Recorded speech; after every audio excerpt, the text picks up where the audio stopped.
The night the bat was broken, and the day the Green Lantern returned. These are stories of tribulation, courage, and victory, a masterful pattern we can find embedded in the pages of the greatest tales throughout history. And if we dare to look just a bit deeper, we can also find it in these very creators as well. The struggle to capture fear, hope, sorrow, the essence of what makes us human. This is art, and it isn't as easy as lifting a pen and drawing a picture. Anyone can do that. It's a process of creation. There's a lot of people think, well, a painting, that is art. Look, a picture is art. No, when you think that a picture, a end product is automatically art, you are reducing art to decoration. You think it's just about a pretty picture. The end product is not automatically art. Something becomes art through the creative process, okay? There's an interplay between the medium and the artist. Do you understand? I'm not completely sure I do. But let's try and find out. We'll peek through the kitchen windows of some of the greatest storytellers and see how they craft art. What are the costs? And no, I'm not just talking about the supplies, though we will cover that too, but how does one thrive in uncertainty and not spiral into insanity or lose their family? This is a day in the life of a comic artist. Recently, I had the opportunity to sit down with Graham Nolan, the co-creator of Bane, and hear about how he draws, writes, and sells his comics. He's not just an artist, but a publishing company. How does he juggle so many balls at once? Let's hear about how he tackles all of these tasks one day at a time. I wake up 6 o'clock in the morning. I'll have breakfast. I go to the gym, come back, start my day. And now, I'll work during the day, and I stream at night.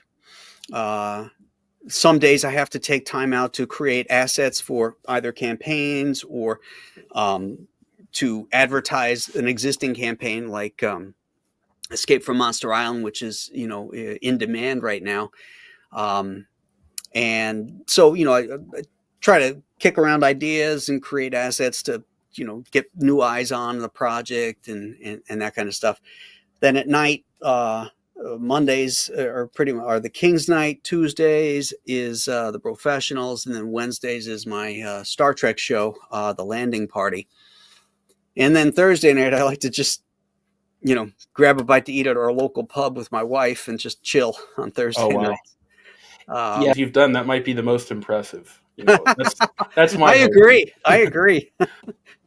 Yeah. Any other secrets about that? Any other relationship advice you'd like to share? There's two things I would share. Make the right choice in the beginning, Okay. which sounds easy, but it's not. And then, communicate. Okay. There's going to be differences as you grow together and stuff, but communication is going to be the key. If you got problems, talk about them, and get them out, I think it's time we start drawing, but first I think we're going to need a few supplies. Before we get to that, it's important to note that nowadays many artists, including Graham, draw digitally. Some people get too caught up in external factors like supplies and technology. Oftentimes that's just a distraction. A great artist can come from anywhere, and you can find some amazing pieces drawn digitally, on paper, or even a building wall. Don't get too caught up in external factors. It's easy to limit yourself, to blame your lack of results on not having a certain type of tablet, or not having the right equipment. Don't do that. Today though, we're going to be grabbing what we need, the essentials, and we'll be hitching a ride with comics legend Ethan Van Sciver. He'll show us what we need. But before we get to the hobby store, do you remember what Sven said at the beginning of the video? Art is more than just a picture, it's a process. And the process of comics involves penciling the rough images, defining them in ink to add shadow and light, then coloring them to add vibrance, and finally adding the letters and bubbles to make it a cohesive narrative. Ethan's going to show us how to capture a raw idea with pencils, refine them, and finally to solidify them with ink. Of course, before we can do that, we need our supplies. So let's see what we need for this process. The second thing you're going to need in order to draw a comic book page is a good ruler. And there are lots of them here to choose. What you need is a pencil, and you're surrounded by all of these different varieties of pencils to choose from. Oh my God, what will you choose? Well, let me show you. None of these. None of these. You want this one right here, fam. Right there. Let's grab one.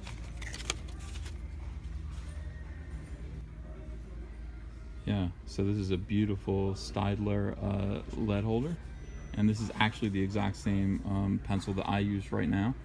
You can get it here at Michael's, and it's pretty cheap. It's like $11. It has a lead already inside of it. You can buy replacement leads, although we're going to struggle to see if we can find replacement leads here in this store. In any case, you can get non-photo blue to fit with this. You can get, you know, anything from to ink pens. You're going to have a lot of choices here, and people are going to steer you wrong. For a long time, especially during the 1990s, these were all the rage. Everybody was inking with Pigma microns. Here's a pack of Pigma microns. They do run, well, these are actually colored. You don't want to be careful of this. If you see those colored tips at the bottom, that means they're actually colored. These are regular disposable Copics. They're multi-liners, but they're, like I said, they're disposable. They're a cheaper plastic, but the tips are the same. They're just not refillable. However, they have great sizes. Look at that. A .03 is basically what I use to ink everything that is in my comics. The next size up, .05, very comfy, a .01 and a .03. This is basically all you'll need to be an inker. You will have to replace these, so be prepared to invest a little bit of money in these. But I would just buy this pack right now. And look, see, this is the thing about getting the right supplies. Everybody knows the word's out. There's only one left. My favorite fan right there. It's time to head back to the home studio. Before we get there, let me tell you about what makes Graham's and Ethan's creative process so unique. The two of them previously worked at DC Comics, but now they're fully independent. That means they have complete control over their characters, stories, and art. Before going independent, Graham spent 13 years making newspaper cartoon strips. This is a complete 180 from his indie work. Let's hear him explain why. It's stressful because it's a never-ending grind. You know, the strip appears every day. You know, so if you want a vacation, you want time off, you got to work ahead. But on a daily strip, it's grind. It was soul crushing after a certain point when I realized that the syndicate didn't give a shit about it. Right. All they cared about was, is it on time? Unfortunately, in the mainstream, you often have to prioritize quantity over quality. But now they get to set the quality of their stories first. Ethan's going to give us a glimpse of his creative process and explain how to make comic art. Before he does, take a quick glimpse at this piece of paper. What can it become? A spaceship? A frog? Or maybe something more abstract, like an inner struggle. Let's see what Ethan's cooking up for us. Let's make sure that we can see this. Great. So basically what we're going to do is we're going to just sort of build a shape of a head. And I'm kind of deciding how big it's going to be as I go. You'll see a lot of these instructional drawing courses that are very much kind of, you know, they'll sit there and they'll insist that you draw an oval perfectly right away. Now, I don't believe in that. I really believe that when it comes to drawing, it's all about bending lines together the way you would bend a wire hanger. Here, you're just trying to find the drawing. Interestingly, many art instructors talk about starting with the perfect oval, but Ethan sees it a little differently. Rather than making rigid shapes and movements, he says that you should work a little more fluidly, and slowly shape these raw strokes into something a little more defined. It's a process, not just a shape. We're still at the rough and early process, so it's hard to say for sure, but what do you think Ethan's making? I think he's drawing Batman. It really is all about the skull underneath. And that you have to be conscious as you're drawing a head that it is just flesh and muscle over a skull. I mean, the teeth are in here. Okay, so we can actually just do that for you really quick and just show you how that kind of plays out. Here are the cheekbones and the eye sockets. Okay, and this is just vague. I mean, you don't have to sit there and really draw a skull and you know, very well defined, but just understand that underneath your face is a skull with bones. Right here, see this shape here? See how he's going to be kind of, his head is tilted down a little bit, which is why we have this kind of sweeping line here. It's as if he's kind of tilting his head down and looking up at us. So we have these kind of sweeping lines. Now that follows through, obviously, to the teeth that are underneath the mouth here. So we know this nice shape here, that represents the line of his teeth. Okay, so we can actually just, you know, pencil those in for fun, and I'll show you what I mean. Okay. There you go. Can you see it under there? This is the rough pencil stage of this drawing. Ethan isn't just drawing Dawnbreaker's face, he's shaping him. An artist's knowledge of a character can't just be skin deep. He's got to understand what lies below, the muscle and the bone. These are just the rough pencils. You can still see the guidelines here to measure the proportions, so it's clear that there's still a long way to go. Now we've got to erase a lot of this work. See, look at this nice sweeping kind of line that goes upwards in a very sinister, almost angry way. I want you to be conscious of the fact that he's looking down, and therefore, because he's looking down, we can see the planes like in here. Okay, so if this is dug out and this is hollow, because he's looking down at us, we're going to be able to see this plane here inside this little eye slit. You have to be conscious of that all of the time, in every way. What is going to be visible from this angle? What are we going to see? This is where we need to get caught up in detail. Remember to make sure the drawing is staying consistent. The drawing's coming across nicely, but it needs some extra touch. Character unique details. Now the problem with Dawnbreaker is that his face is beginning to eat itself away. I don't know why. What it is, it's a little bit like Two-Face. He's got, okay, let's move down a little bit. Let's draw his neck. He's got these weird pipes here. I didn't design Dawnbreaker. I'm not sure what these are for, but they're definitely, I actually, in the book, I had them spitting out exhaust. Like, look, like, I don't know what that is, green energy or something. I don't really know what a Green Lantern would need these for, but he's got them, and so we have to stay true to the original design.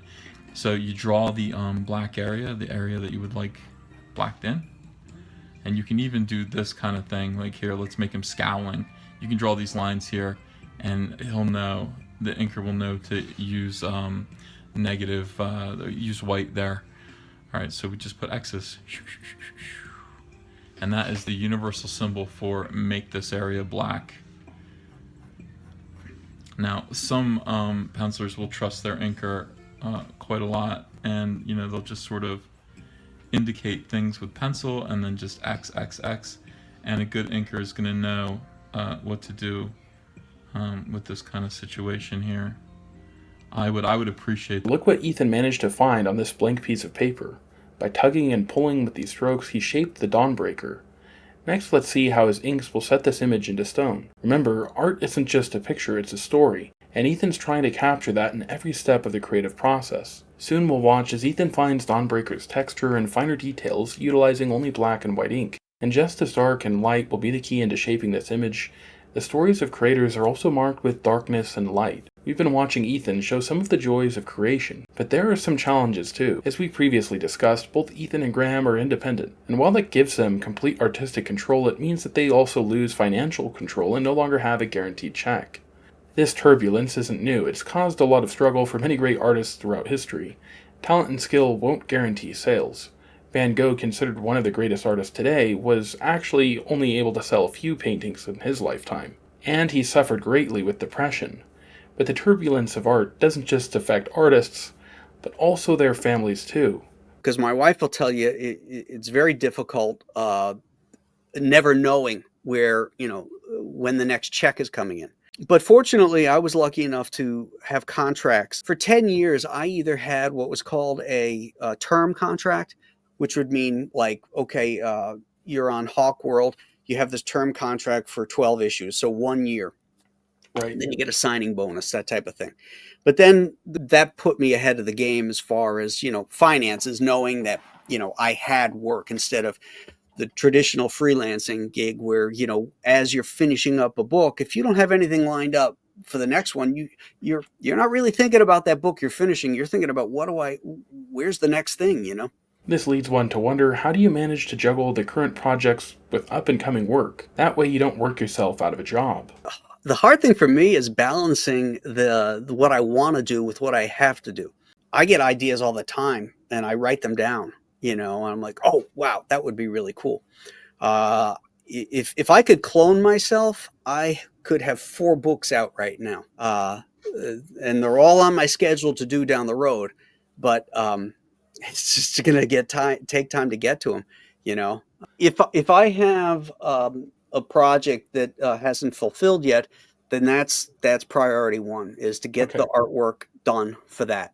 So that'll take up the most part of the day. Upcoming stuff, a lot of times on the weekend, will be when I might be, spinning that stuff around in my head. But during the week, I try to buckle down and get X amount of pages done a day, or move forward in some fashion. The secret of Graham's success as an artist and a husband is time management. He can't just be thinking about what he needs to do in the immediate future. He's got to set long-term plans too, and make sure that he has frequent contact with his customers, that he's developing new ideas. And while many of us viewers may not be artists like Graham, hopefully we can still remember to emulate this point, prioritizing our family and making sure they get taken care of. Now let's get back to Ethan. He's eager to finish that Dawnbreaker drawing. And we're going to decide where the shadow, I already kind of indicated where the shadow is going, is going to be, because the light source is going this way, as you can see. Let's see. So, and I'm going to add to them, and I'm going to enhance them and bring out more shape and more form here.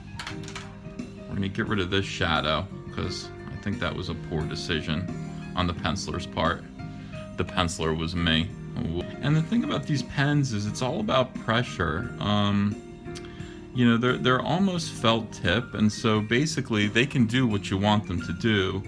They can go really fine, or they can go fat, depending on how how you use them. And so everything is about pressure sensitive. Just being aware. Don't worry about covering up this detail here. This is going to be just fine. Sometimes what you don't see also is more interesting. Don't feel like you need to show everything. Hide some things under shadow.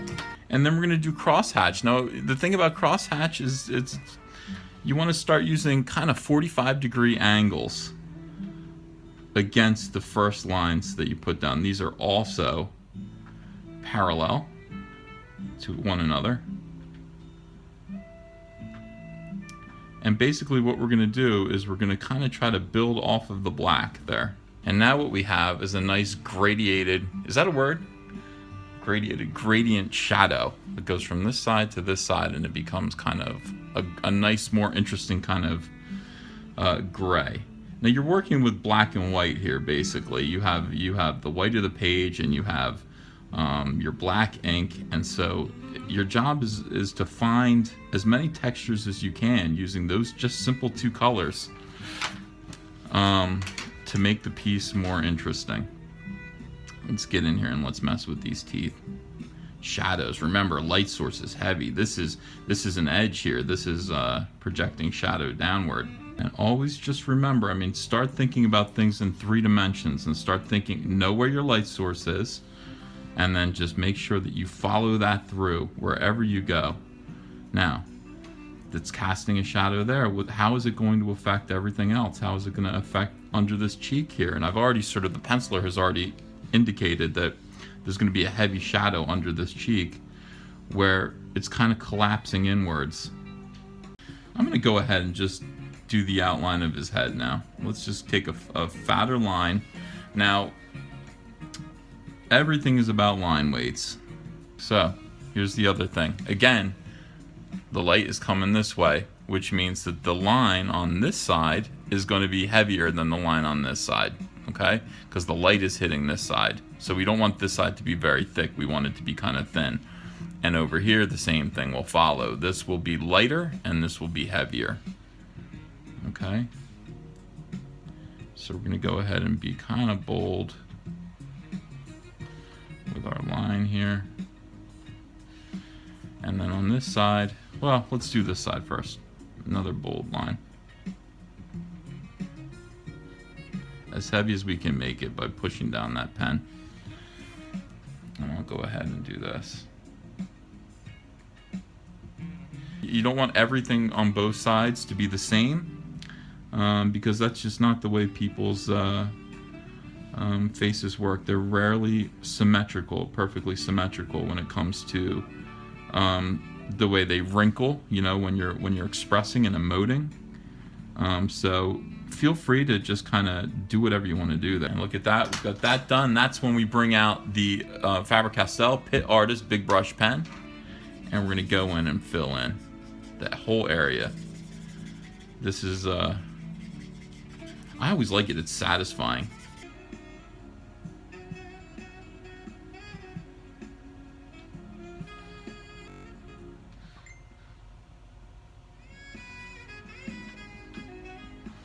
It's incredible to watch how intangible ideas and feelings are slowly molded into more powerful images.